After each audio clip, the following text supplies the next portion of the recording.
नमस्कार, मी निरंजन परांडकर. आपल्याला माहितीच आहे की फिरोदिया करंडक या स्पर्धेला 50 वर्ष यंदा पूर्ण होत आहेत आणि त्याच निमित्ताने त्याचंच औचित्य साधून आज आपल्यासोबत गप्पा मारायला ऋषिकेश आणि प्राजक्ता हे दोघं जण आपल्यासोबत आलेले आहेत. या दोघांची उत्तम पार्श्वगायक पार्श्वगायिका शिवाय मराठी हिंदीमध्ये त्यांनी उत्तम गाणी गायली आहेत ही एक बेसिक ओळख आहेच आहे.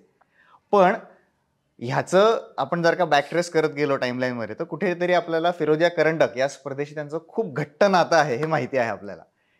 तर सुरुवात करताना मला अशी करायची आहे की इंजिनिअरिंग कॉलेजमध्ये सहसा असं असतं की फिरोदिया करंडक ही स्पर्धा करण्यासाठी मुलांना खूप स्ट्रगल करायला लागतात. एक तर एवढी टीम गोळा करा, एवढे कलाकार आणा वगैरे. तुम्ही दोघेही सप महाविद्यालयामध्ये होतात, सो तिथे एकंदरीतच कलामंडळ हे खूप समृद्ध होतंच. पण तुम्ही तिकडे फक्त एक स्पर्धक म्हणून नव्हतात, तर त्याच्यानंतर तुम्ही प्रेमात पडलात, तुमचं आता लग्न झालेलं आहे आणि तुम्ही एकत्र संसार करताय, शिवाय म्युझिक इंडस्ट्रीमध्येच काम करताय. आम्हाला अनुभव असा येतो की मुलांचा इंजिनिअरिंग कॉलेजमध्ये तर प्रायमरी फोकस असाच असतो की डान्स आणि म्युझिक सेक्शनमध्ये खूप मुली असतात, तिथे जायचं.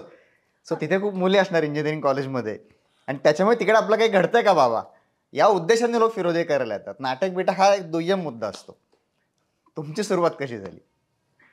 म्हणजे ऋषिकेश तुझ्याकडनं सुरुवात करू मग. हा म्हणजे फिरोदिया एकतर मी खूप फॉर्च्युनेट आहे. मी आज असं म्हणेन की 5ही वर्ष फिरोदिया ही स्पर्धा मला करायला मिळाली, म्हणजे पार्टिसिपेट करायला मिळालं. आणि म्हणजे कॉलेज म्हणजे फिरोदिया इतकं इक्वेशन झालं. हे वर्ष किती? हे 1998 ते 2003 या 5 वर्षातल्या 5ही वर्ष करायला मिळाली. क्या बात. आणि that is I am fortunate for. आणि दुसरी गोष्ट म्हणजे त्याच सगळ्या प्रोसेसमध्ये प्राजक्तान माझी ओळख झाली आणि आमचं रिलेशनही पुढे डेव्हलप होत गेलं. तो त्याच्या चेरी ऑन द केक म्हणतो तसं आहे. पण त्यामुळे कायम लक्षात राहणार ती 5 वर्ष. आणि पहिलं वर्ष मला आठवतंय की जेव्हा मी पार्टिसिपेट केलं तेव्हा प्राजक्ता फिरोद्यातल्या जे इव्हेंट्स सेक्शन असतो किंवा कोरिओग्राफीज आणि हे सगळे डिपार्टमेंट असतात त्याच्यात ती होती आणि मी गायला होतो. पण तिथनं ते कुठेतरी कनेक्शन मला असं वाटतंय की सुरू झालं आणि गाडी ती सुरू झाली. माझ्या बाबतीत म्हणशील तर 12वी पर्यंतचं आयुष्य मी अगदी शाळेसारखं जगले असं म्हणायला हरकत नाही. आणि त्यानंतर आर्ट सर्कलला जॉईन झाले FYला. जोपर्यंत मला कॉलेजच्या स्पर्धा हा विषयच माहीत नव्हता. गाणं चालू होतं, म्हणजे 12वीतच मी प्रोफेशनल स्टेजवर गायला सुरुवात केली होती. सो तिकडे एक लक्ष होतं आणि अभ्यासाकडे लक्ष होतं. मग हा ग्रुप भेटला सगळा आणि तिथून आयुष्य बदललं असं म्हणायला हरकत नाही. पण खूप मित्रमंडळी, म्हणजे मी अगदी बेसिक म्हणायचं झालं तर मुलींच्या शाळेतनं आल्यामुळे कोएड ग्रुप असणं इथपासून ते खूप उत्तम मित्र जो आमचा आजही खूप मोठा ग्रुप आहे. आणि रिअली वी आर फॉर्च्युनेट की हा ग्रुप आमचा तसाच टिकला आहे. आणि फिरोदियाचा ह्यातला भाग म्हणशील तर पहिलं फिरोदिया मी फेब्रुवारी 98मध्ये केलं कितीचं, ज्याच्यात ऋषिकेश म्हणला तसं गायिका होते, त्यामुळे भाग घेताना इच्छा अशी होती की आपल्याला गायला मिळतंय का. तोपर्यंत अंदाजच नव्हता की हे बाकी पण काय काय घडतं या मंचावर. आणि तुमचं बाहेरचं वलय किंवा इमेज सोडून तुम्ही शेअरली फक्त कारण ती एक प्रोफेशनल इमेज तयार होऊ बघत होती तेव्हा. तो एक कौतुकांक जो बाहेरचा असतो तो होता, नाही असं नाही. पण ते सगळं सोडून प्युअरली फ्रेंडशिप लेवलवर इतके चांगले मित्र भेटणं किंवा आपल्याहून टॅलेंटेड मुलं काय काय करतायत हे त्या फिरोदियाच्या मंचावर मला बघायला मिळाली. आणि गाणं ही एकच फोकस आयुष्यात नाही आहे हे पण लक्षात आलं की इतर कलांचा त्याच्यावर किती परिणाम होऊ शकतो चांगला. बरोबर. सो शाळेत मी डान्समध्ये वगैरे भाग खूप घेतलेला होता. सो मला उलटं आवडलं की मला पहिल्या फिरोद्यामध्ये डान्समध्ये भाग घ्यायला मिळाला. दीपनृत्य, काय ड्रॉइंग कोलाज हे ते, म्हणजे इतर गोष्टी बॅकस्टेज किती इम्पॉर्टंट आहे, किती एक महिना सगळेजण त्या स्पर्धेसाठी खपतात करतात, टीम एफर्ट आणि संघभावना कसं पटवायला लागतं त्या काळात. बऱ्याच गोष्टी, म्हणजे अभ्यास सोडूनच्या या सगळ्या गोष्टी ज्या करायला मिळाल्या त्यांनी खरंच खूप समृद्ध व्हायला झालं. असं तुम्हाला फिरोदियाने अजून काय काय दिलं असं म्हणता येईल? मगाशी प्राजक्ता म्हटली तो मुद्दा फार इम्पॉर्टंट आहे की असंख्य मित्र आणि रिलेशन्स फिरोदियाने दिली. आणि म्हणजे एका ह्या कदाचित उत्तरात सांगणं कठीण आहे, इतक्या आठवणी फिरोदियाच्या आहेत. म्हणजे आयुष्यातला फार मोठा टप्पा आहे. मला असं सांगायला आवडेल की ती 5 वर्ष आणि ती जी अनुभवायला मिळाली फिरोदिया खूप जवळनं, किंवा अजिंक्य माझा खूप जवळचा मित्र असल्यामुळे कॉलेज संपल्यानंतर सुद्धा फिरोदियाशी संबंध राहिलेला आहे. बरं. सो ही ओव्हरऑलच फिरोदियाने खूप गोष्टी दिल्या आहेत, खूप नवीन गोष्टी शिकायला दिल्या आहेत, वेगवेगळ्या गोष्टींमध्ये प्रेरणा दिलेली आहे. एक काय म्हणतात त्याला, आपण कायम स्टुडंट अप्रोच मध्ये राहण्याचा विचार पण फिरोदियामध्ये मिळालेला आहे. कारण दरवर्षी इतकं काहीतरी अशक्य मुलं करून जातात. म्हणजे जेव्हा आपल्याला असं वाटायला लागतं ना की अरे या वर्षी ना आपण मस्त कदाचित गायलो, असं कुठेतरी मनात फिलिंग ते राहू नये ह्याची काळजी अशी स्पर्धा घेते. बरोबर. कारण आपण जे करतोय त्याच्या 10 पावलं पुढे आपला कुठला तरी प्रतिस्पर्धी संघ करत असतो. सो ह्या गोष्टींमुळे जो एक हेल्दी कॉम्पिटिशन आणि सतत तुम्हाला अपडेट करण्याची आणि अपग्रेड करण्याची जी एक इच्छा निर्माण व्हायला लागते ना मनात क्रिएटिव्ह फील्डमध्ये, की जी एका आर्टिस्टसाठी फार आवश्यक आहे, तो फार मोठा अँगल फिरोदियामध्ये कुठेतरी मिळाला असं मला आता या क्षणी ही एक गोष्ट वाटते सांगायची. अशा खूप गोष्टी आहेत. हो, खूप आहे, खूप आहे. मला म्हणायचं असं आहे की जेव्हा मी साधारणतः 2000चं दशक एक लुकबॅक करतो आपल्या मराठी इंडस्ट्रीमध्ये सिनेमाविषयी, तर मराठी सिनेमा पण खूप बदलत गेला त्या काळामध्ये सुद्धा. खूप तरुण होत गेला असं मला वाटलं की ज्या प्रकारचे सिनेमे आले. आणि त्यात हिरो ही संकल्पना नव्याने आली होती त्याच्यामध्ये. आणि त्यात ना हिरोचा प्लेबॅक हे एक नवीन नाव खूप विश्वासाने आम्हाला ऋषिकेश रानडे हे दिसलं की अरे हा हिरोसाठीचा प्लेबॅक हा आवाज असू शकतो. तर त्या प्रोफेशनलची सुरुवात कुठनं झाली हा एक प्रश्न. आणि दुसरं असं की फिरोदियामध्येच काम करत असताना किंवा त्याच्यानंतर सुद्धा काही का आम्ही किस्से ऐकलेले आहेत की तू फक्त गायक म्हणून नव्हतास, तर तू म्युझिक डिरेक्शनमध्ये पण केलंयस, तू कंपोजही करतोस, तू गाणीही लिहिलेली आहेस. आणि एक तर असा किस्सा मी ऐकलेला आहे की जेव्हा तुम्हाला करंडक होता त्याच्यात प्रयोगाच्या काही दिवस आधी एका रात्रीत तू गाणं लिहिलंस आणि लगेच ते कंपोज केलंस आणि त्याच्या पुढे इतिहास रचला गेलेला फिरोदियाचा. तर तो एक पर्टिक्युलरली सांगशील? हे जे गाणं नवीन कंपोज केलं तू म्हणलास ना, ती आठवण अशी आहे की तोपर्यंत मी फारसं कधी कंपोज केलं नव्हतं. पण मला ना मनात तेव्हा आठवतं की एक कंपोज करण्याची आवड नक्की कुठेतरी बॅक ऑफ माइंड होती. साधारण त्या सुमारालाच ना एक काय व्हायचं की तेव्हा पुण्यात नवीन चालींचे कार्यक्रम, क्रिएटिव्ह काही प्रायोगिक कार्यक्रम खूप व्हायचे, जे आम्ही अनेक ऐकायला जायचो. आणि त्याच्यातनं कुठेतरी ना आपण काहीतरी नवीन करायला पाहिजे हा कुठेतरी विचार मनात असावा. आणि फिरोदिया आमचं जे नाटक होतं त्या वर्षीचं, त्याच्यात एक सिच्युएशन अशी आली होती की तिथे एक्झॅक्ट त्या सिच्युएशनला जाणारं गाणं सापडत नव्हतं प्रचलित गाण्यांपैकी, प्रसिद्ध गाण्यांपैकी. तर तेव्हा सहज माझ्या मनात आलं की आपण इथे काहीतरी करूया का. किंवा अजिंक्य किंवा हे जे आमचा सगळा ग्रुप होता त्यांच्यापैकी कोणी म्हणलंही असावं. आता मला एक्झॅक्ट प्रिसाइज आठवत नाही की इथे काही आपल्याला नवीन करता येईल का. त्यातनं कदाचित मी एक ट्यून मला सुचली, आधी ट्यून सुचली मनात, आणि मग त्याच्यावर मीच तेव्हा ते शब्द लिहिले. काही म्हणजे मला सुचले, थोडेसे सुचले की जे पुढे मग सगळं ते पूर्ण झालं गाणं आणि ते त्या सिच्युएशनला परफेक्ट बसलं. क्या बात. सो डोळ्यात वाच माझ्या, डोळ्यात माझ्या रूप तुझे. नाही असं नुसतं म्हणून तू आता गाज म्हणजे 2 ओळी गातो. मला अजिंक्यची कायम कंप्लेंट आहे की ते गाणं अजून पूर्ण रेकॉर्ड करायचंय, ते आता लवकर करू, पण मी आता 2 ओळी त्याच्या नक्की गातो. डोळ्यात माझ्या रूप तुझे मूर्त होनी राहिले, आठवणीत तुझिया जगता अश्रूच केवळ राहिले, अश्रूच केवळ राहिले. डोळ्यात माझ्या रूप तुझे मूर्त होनी राहिले.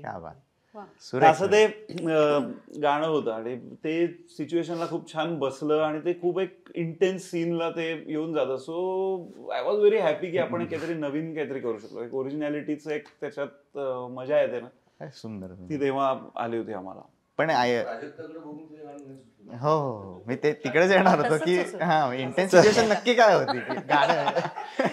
सगळी सिच्युएशन गाण्यात आहे. तेव्हाची जी मनस्थिती होती ना त्याला ती आणि नाटकाची जुळून आली होती, त्यामुळे ते पटकन जास्त आलं होतं. डायरेक्ट करंडक. म्हणजे एक नाव पण त्याला पडलं होतं ना, की तेव्हा ती सगळी जी काय फिरोदिया केली 2-4 त्याच्यामध्ये सगळी अशी जी उदास मूडची गाणी असायची ती ऋषिकेश कंपोज करायचा, गायचा. यामागे कारण काय होतं? मातम सॉंग्स असं त्याला नाव पण पडलं होतं. पण का असं का? काय झालं होतं की ती आधी म्हणते तसं की पुढाकार मी घेतला होता विचारण्याचा, आणि त्याच्यावर नकार पचवण्याची ताकद मनात निर्माण करण्याची फेज होती, मिळालेला होता त्याची प्रतिभा वर यावी म्हणून होतं. तो पचवताना काम पण एकत्र करायचंय, आम्ही एकाच स्पर्धेत आहोत, एकाच कार्यक्रमांमधनं आम्ही एकत्र काम करतोय, मग ते दाखवता पण नाही आलं पाहिजे चेहऱ्यावर. हा सगळा तो खटाटोप तेव्हा चाललेला होता, आणि त्याच्यात मग सिच्युएशन ही अशी आली नाटकात की ते सगळं गाण्यातनं बाहेर आलं. मित्रांनी बघितलं की फिरोदियातनं असा घडतो माणूस, फिरोदिया हे पण शिकवतं आपल्याला. सगळे साक्षीदार आहेत. पण हे गाणं तू पहिलं असं गाणं होतं जे तू लिहिलंस आणि कंपोज केलंस तसं पाहिलं तर? हो, माझ्या आठवणीप्रमाणे तरी हे पहिल्यांदाच मी काहीतरी स्वतः कंपोज केलेलं असं. आणि तेव्हा तुझ्या 12वीत होतस का? 12वीत होतो. तुमच्या ग्रॅज्युएशन होतं. आता दोघांसाठी हा प्रश्न आहे की तसं तुम्ही म्हणला की टीवायला तू म्हणालीस की आपण या क्षेत्रात काहीतरी करू, असं झालं की तुला आधीपासून माहिती होतं की गायनात काहीतरी केलं पाहिजे. सो विद्यार्थीची दशा संपली, फिरोदिया करंडक संपलं, त्यातनं आपण खूप शिकून बाहेर पडलो, पण प्रोफेशनली पण मग तुम्ही वेगवेगळ्या त्या लेवलच्या स्पर्धांमध्ये पार्टिसिपेट करू लागलात. आणि सारेगमप सारखी स्पर्धा, म्हणजे ती मेगा फायनल असेल, हिंदीतला असेल, किंवा तुझ्याबद्दल मी असं केलं की तू सर्व प्रकारच्या सारेगमपमध्ये होतास आणि जिंकलायस सुद्धा. तर आता ह्या दोघांसाठी आहे की तुम्ही ते एक्सपिरियन्सेस शेअर करावेत. नाही, मला वाटतं आम्ही हे फिरोदियाचा खूप मोठा भाग आहेच आहे, पण कॉलेजच्या सर्व स्पर्धा ज्या एकत्र केल्या आम्ही, म्हणजे आणि at the same time professional स्टेजवर गाऊन एक ग्रॅज्युएशनच्या वेळेला, म्हणजे माझ्या बाबतीत तरी अशी स्टेज आली होती की आता बाहेरच्या जगात पडणार आहोत, म्हणजे ग्रॅज्युएशन नंतर MA करायचं काही ठरलं नव्हतं तेव्हा, पण जे काय करू पुढे ते गाण्याकडेच सगळं ओढ घेत होतं. आणि त्याच वेळेला ती संधी आली, म्हणजे ह्या गोष्टी खूप सहज घडत गेल्या असं मला आता वाटतं. कारण मी 1996 मध्ये सारेगमची ऑडिशन दिली होती आणि 2000 मध्ये मला त्यांच्याकडनं बोलावणं आलं. सो त्याचा काही तसा रिलेशन नव्हतं, मी तर विसरूनही गेले होते की आपल्याला कधी बोलवतील. आणि हे झालं आणि त्यांनी बोलवलं. मग ते इंदोरला पहिलं शेड्यूल झालं हिंदी सारेगमचं, जेव्हा सोनू निगम अँकर होतं, ते लास्ट शेड्यूल होतं, टॅलेंट 2000 म्हणून. आणि त्याला जोडून 2001 मध्ये त्यांचीच मेगा फायनल झाली. बरोबर. तर ते मग मी हिंदी गाणी तोवर मी तर कधीच गायले नव्हते, म्हणजे घरातही आणि कॉलेजमध्येही सगळं मराठीचंच वातावरण होतं. या स्पर्धांमुळे हिंदीचं दालन ओपन झालं, हिंदी सिने संगीताचं. करेक्ट. आणि त्याचा अभ्यास सुरू झाला. पण स्पर्धांची सवय होती, म्हणजे आम्ही अगदी दोघंही, ऋषिकेशनी शाळेच्या वेळात फार नाही मला वाटतं भाग घेतला, पण मी अगदी पहिलीपासून स्पर्धांमध्ये भाग घेतेच आहे गाण्यांच्या. सो स्पर्धा प्रकाराचं कधीच हे नव्हतं. फक्त हे स्टेजच खूप मोठं होतं, म्हणजे त्याचा आवाकाच मला माहिती नव्हता. अक्षरशः सारेगमच्या ऑडिशनला 2च गाणी येत होती हिंदी, एक बंदिश आणि एक दिल है छोटासा बास, तेवढ्यावर ऑडिशन झाली.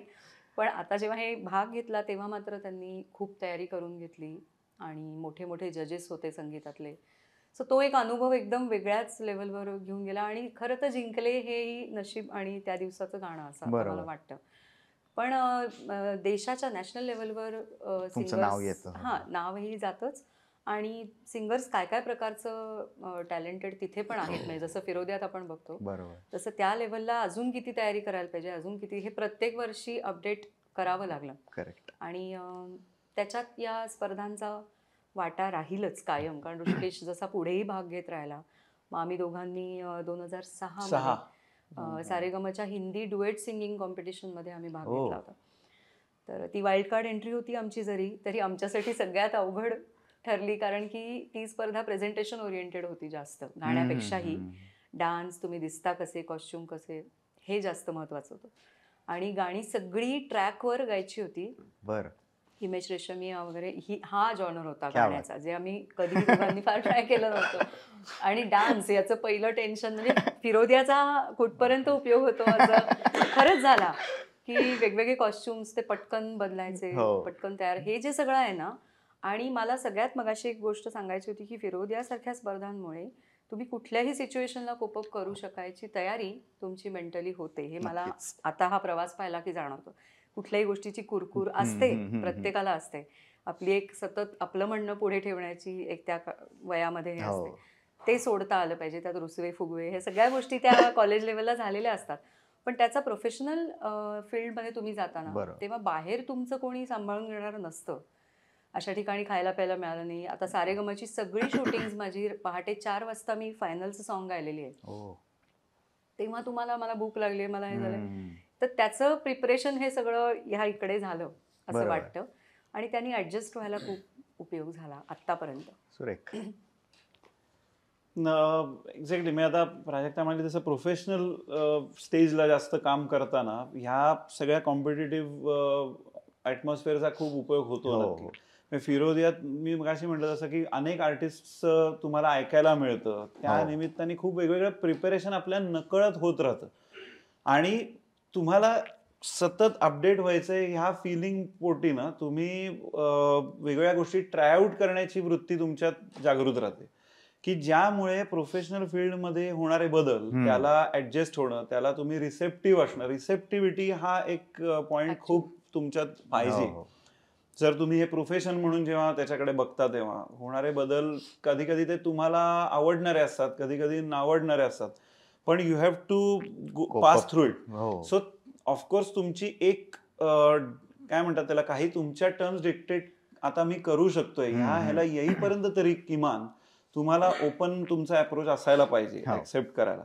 सो तो डेव्हलप होतो, ज्याचं परत कनेक्शन फिरोदिया सारख्या स्पर्धांशी खूप घट्ट आहे असं मला नक्की वाटतं. कारण तिने खूप हा चांगला पॉइंट मांडला की तुम्ही अनेक सिच्युएशन्सशी ऍडजस्ट होण्याचं एक तुम्हाला सवय होती आणि मग हीच प्रोफेशनल वर्ल्डमध्ये सुद्धा आम्हाला होत गेली रादर. म्हणजे तो लाईव्ह शो असेल किंवा रेकॉर्डिंग असेल किंवा आता अजून काही वेगळ्या मोड्स मधनं परफॉर्म करतानाही असेल.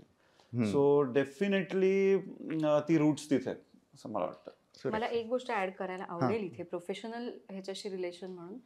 आता आम्ही कार्यक्रम अरेंज करतो जेव्हा थिएटरला, आमचाच एखादा सोलो कार्यक्रम किंवा, तेव्हा मॅनेजरियल स्किल्स जी डेव्हलप होतात ना, ती एरवी बरेच गायक आम्ही आमचे कॉन्टेम्पररी पण बघतो की ज्यांना मॅनेजर नेमावा लागतो हे सगळं करण्यासाठी. पण फिरोदियासारख्या स्पर्धा केल्याचा कुठेतरी एक तो जर्म आहे की अरे बॅकस्टेजला काय पाहिजे, स्टेजवर काय पाहिजे. आणि सुदैवानी ही सर्व मित्रमंडळी वेळोवेळी सांगत पण आलेली आहेत, म्हणजे आफ्टर कॉलेज ऑल्सो, की तुम्ही हे करायला हवंय, हे करायला नकोय, जे काय. ऋषिकेश, तू आतापर्यंत साधारण किती सिनेमांसाठी गाणी गायलीस? आम्हाला तो एक क्वांटिफिकेशन साठी आकडा हवाय की लोकांना कदाचित माहित नसेल. मला films exact to be precise अगदी आठवत नाही, पण माझ्या अंदाजे तरी 60 फिल्म्स साठी मी गायलो असेल. फक्त फिल्म्स जर आपण म्हटलं तर एक सगळ्या काही थोड्या छोट्या आवाका असलेल्या फिल्म्स असतात, काही मोठ्या असतात, ह्या सगळ्या धरून आपण बघितलं तर एक 60च्या आसपास फिल्म्स मध्ये मी गायलो असेल प्लेबॅक म्हटलं तर. आणि मराठी सोडून तू कुठल्या कुठल्या भाषांमध्ये?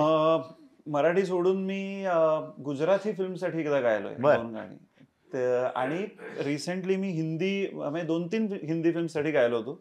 पण मागच्याच वर्षी आलेली सीतारामम फिल्म होती, originally it was a Telugu film, पण त्याचा हिंदी जो हे बनला व्हर्शन त्याच्यात मी गायलो, विच वॉज अ फुल फ्लेज 70mm स्क्रीन पहिलं हिंदी गाणं. क्या बात आहे.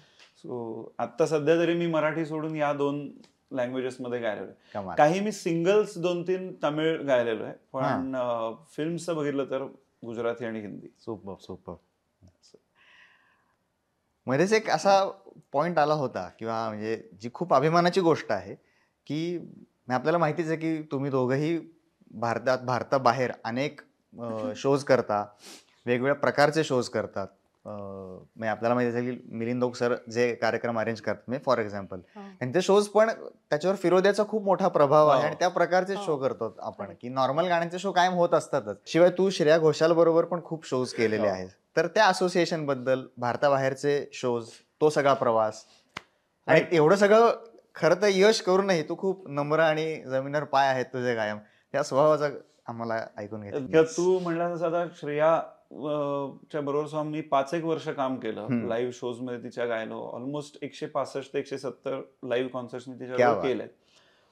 पण परत तोच अप्रोच जर तुमचा सतत एक काहीतरी त्यातनं घ्यायचा असेल ना, तर तुम्ही आहात तसेच नॉर्मल राहता आणि काहीतरी गेन करता. म्हणजे एक प्रोफेशनलिझम काय लेवलचं असू शकतं हे मी तिच्याबरोबर काम करताना पाहिलं. डेडिकेशन, तुमचा फोकस कामातला, काही डिसिप्लिन, तुमच्या प्रोफेशनल ऍस्पेक्ट्स बद्दलचा डिसिप्लिन, ह्या सगळ्या गोष्टी मार्क केल्या मी की का ती आज 20 वर्ष she is ruling the industry. All these things make her at that position. So तो एक अनुभव मला मिळाला. वर्ल्ड बेस्ट व्हेन्यूजला गायला मिळालं, परफॉर्म करायला मिळालं. जे व्हेन्यूज जिकडे लोकांना बघायला मिळत नाही. एक्झॅक्टली, म्हणजे खरंच फॉर्च्युनेट होत. म्हणजे हे सगळं मी विटनेस केलंय, आपण सगळ्यांनीच पाहिलंय. पण जसं नशीब खूप जोरावर असायला लागतं, तो एक भाग आहे, तसं अफाट मेहनत पण घ्यायची तयारी असल्याशिवाय दोन्ही मिळून ते यश दिसत नाही. आणि तू फिरोद्यामध्ये 5 वर्ष केलंस विद्यार्थी म्हणून पार्टिसिपेट, त्याच्यानंतर तू परीक्षक म्हणूनही आलेला आहेस त्या स्पर्धेला. हो, मी आता 2 वर्षापूर्वीच मला ती एक अपॉर्च्युनिटी पण मिळाली. मी अपॉर्च्युनिटीज म्हणेन त्याला, कारण ते किती कठीण काम आहे. एवढी एकतर नाटकं आणि इतकं काय काय जे चालतं, जे आपण केलेलं आहे त्याच्यात आता खूप बदल झालाय. त्याच्यात काही प्रमाणात जास्त अजून डिटेलिंग आलंय, कल्पनेचा हे वाढलेला आहे खूप. तर ती स्पर्धा जज करायला मिळणं इज रिअली अन अपॉर्च्युनिटी जी मी घेतली.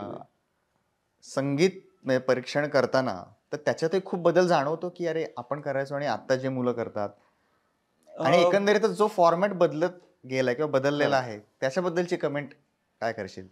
मला एक असं जाणवलं होतं तेव्हा की चांगल्या अर्थीनं खूप मुलं इक्विप्ड आहेत, जे ऍक्च्युअल म्युझिक सेक्शन आता परफॉर्म करतात, किंवा अवेअरनेस पण जास्त आहे. म्हणजे आता मी जेव्हा भाग घ्यायचो तेव्हा फार व्हॉइस टेक्स्चर्स म्हणा किंवा वेगवेगळे ट्राय करणं याचं प्रमाण फारसं नव्हतं. जे मला बघायला मिळालं त्याचा वापर कोण किती चांगला करतो हे इट डिपेंड्स. म्हणजे एखाद्या वर्षी खूप चांगला लॉट असतो, एखाद्या वर्षी तेवढा नसतो, हे होतं. पण व्हॉइस टेक्स्चर्स विषयीचा अवेअरनेस मला जाणवला, किंवा साऊंड विषयीचा पण एक ओव्हरऑल अप्रोच मला जाणवला की ड्रमसेट, मग तो ड्रमसेट कसा असेल, त्याचं किती चांगला बेस ड्रमचा तुझा साऊंड येऊ शकतो, तो किती चांगला बॅलन्स होऊ शकतो, किंवा कीबोर्डचे साऊंड किती. ऑफकोर्स टेक्निकल ऍडव्हान्समेंट पण खूप झालेली आहे, हे पण आहे. पण हे बदल मला चांगले खूप नक्कीच जाणवले. एक बारीकसं असंही जाणवलं की थोडंसं, कदाचित मी एकाच वर्षी बघितलं त्यामुळे असेल, सातत्याने बघितल्यानंतर ते जाणवेल, पण आपलं जे स्ट्रॉंग फुटिंग आहे ना, म्हणजे इंडियन बेस्ड ह्याचं जे आहे, कथक बेस्ड खूप तेव्हा जास्त व्हायचं, किंवा क्लासिकल ओरिएंटेड काम जास्त व्हायचं, ते मी होतो त्या वर्षी तरी प्रमाणाने मला कमी ऐकायला मिळालं होतं. पण ओव्हरऑल जर बघितलं तर खूप चांगला अवेअरनेस आहे साऊंड वाईज, किंवा आयोजकांकडनं पण मला असं वाटतं त्या सगळ्या गोष्टी पुरवल्या जातात, which is a very good sign. कारण तुम्हाला चांगला साऊंड मिळाला तर ती गायची वाजवायची पण मजा असते. तो साऊंड चांगला येणं आपल्याला परफॉर्म करताना इज अ व्हेरी बिग आणि बेसिक डिमांड जी आयोजक पुरवतात आज. अगदीच अगदीच. एक असं विचारायचं आता की तुम्ही मगाशी दोघांनी उल्लेख केलात की फिरोदिया करंडक आत्ता अजिंक्य म्हणा किंवा समस्त कुलकर्णी कुटुंबीय सांभाळतात, उत्तम प्रकारे नियोजन करतात, आणि सगळे आपले मित्रच आहेत. तर ना म्हणजे मैत्रीमध्ये कधी कधी आपलं असं कौतुक केलं जात नाही किंवा आपण त्यांना खूप गृहीत धरतो.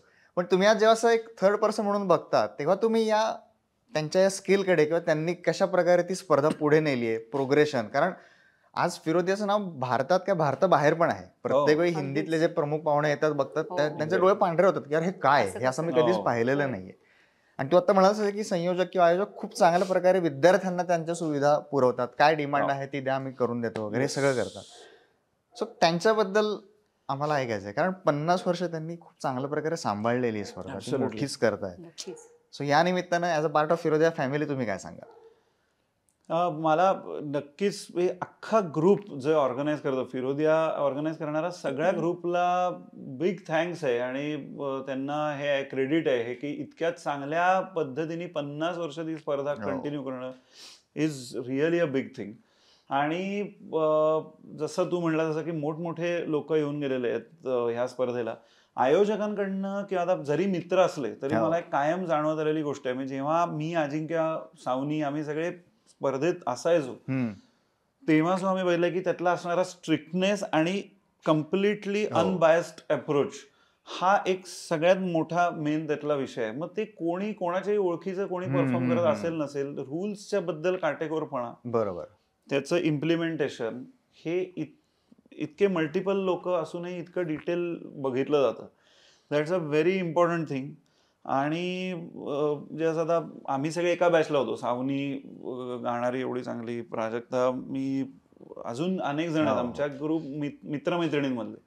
पण तो फॅक्टर कधी नव्हता की ही स्पर्धा आहे, या स्पर्धेच्या नियमांप्रमाणे हे सगळं जाईल, तुम्ही प्रूव्ह करा and then you are in the team or you are in the काय म्हणतात त्याला, winners list or you are not. हा त्यातला खूप मोठा फॅक्टर आहे. मला 2-3 गोष्टी वेगळ्या ह्याच्यात सांगाव्याशा अशा वाटतात की कुठलीही गोष्ट एवढी 50 वर्ष चालवणं ह्याच्यासाठी एक मुळातच कन्सेप्ट लेवलला सूर्यकांत काकांनी जी सुरुवात केली या स्पर्धेला, if I am not wrong, मी बरोबर नाव, तर कन्सेप्ट इतकी वेगळी आहे ना की युनिकनेस त्या कन्सेप्टचा प्रचंड आहे.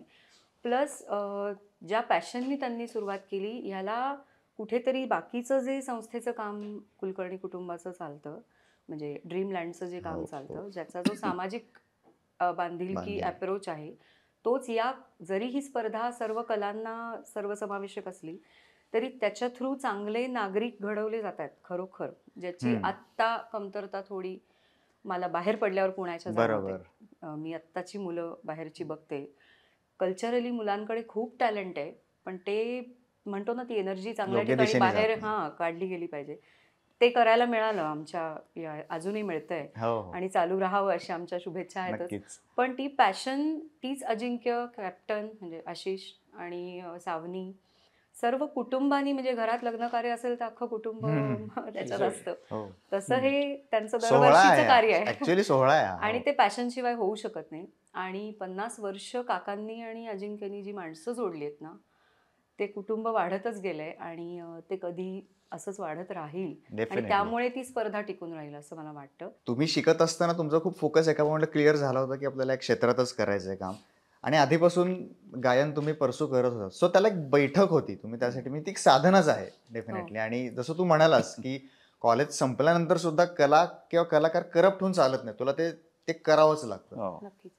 सो हल्ली असं दिसतं की त्याला एक वेगळं ग्लॅमर मिळालंय. सो खूप लोक त्या वेगळ्या माध्यमांच्या मुळे किंवा त्यांना लगेच संधी मिळतात, फेमस होतात. सो ते कुठेतरी धोकादायक वाटतं का? त्याच्यामुळे जेव्हा आज क्षेत्रात संगीत किंवा गायन क्षेत्रात लोक येणार आहेत या स्पर्धेतनं म्हणा, तर त्यांनी कशा प्रकारे पावलं उचलली पाहिजेत, किंवा केवळ याच्याकडे एक स्टेपिंग स्टोन म्हणून न पाहता ते खरंच व्रत म्हणून पाहिलं पाहिजे, त्याला कष्ट केले पाहिजेत, काय टाळलं पाहिजे, ह्याच्याबद्दल काय तू एक सांगू शकशील? मला असं वाटतं की आपली इच्छा त्या क्षेत्रात जाण्याची आहे का, पहिले हे एक विचार करावा. म्हणजे तू प्रश्न विचारताना जो म्हणलास तो एक पॉईंट चांगला आहे की केवळ फक्त ग्लॅमर आहे किंवा अच्छा हे केलं तर मी पटकन, अगदी ढोबळ शब्दात सांगायचं तर मी फेमस होणार आहे का, मी पटकन लोकांपर्यंत पोहोचणार आहे, या अप्रोचनी तुम्ही उतरणं, ह्यानी तुमचा सगळा फोकसच बदलतो. का मला खरंच ते आवडतंय, या ह्यानी तुम्ही त्या क्षेत्रात येणं, ह्यानी तुमच्या परस्यू करण्यामध्ये आणि त्याच्या डीप जाण्यामध्ये खूप जमीन आसमानाचा फरक पडतो. कारण आज कदाचित पटकन तुम्ही पॉप्युलर होऊ शकता, हे नो डाऊट, आणि पॉप्युलर होण्यामध्ये काही चुकीचं नाहीये. पण to sustain, once you get, समजा एका रात्री तुम्ही पॉप्युलर झालात, पण त्याच्या पुढची 20 वर्ष तुम्हाला टिकायचं असेल ना, तर त्या मोमेंटच्या नंतर टिकण्या एवढं तुमच्याकडे स्टफ पाहिजे, तेवढं तुमच्याकडे सस्टेनेबिलिटीसाठी पेशन्स पाहिजे, कंटेंट पाहिजे. तर यासाठी तुम्हाला काय करायला पाहिजे की तेवढं शिक्षण पाहिजे, जी तुम्ही कला निवडाल किंवा त्याचं फॉर्मल ट्रेनिंग असायला पाहिजे, पेशन्स असायला पाहिजे. मला असं वाटतं पेशन्स ही फार महत्त्वाची गोष्ट आहे, जी आज कमी झालेली जाणवते. खूप पटकन आपण पुढे जातो आणि it is reflecting in every single thing.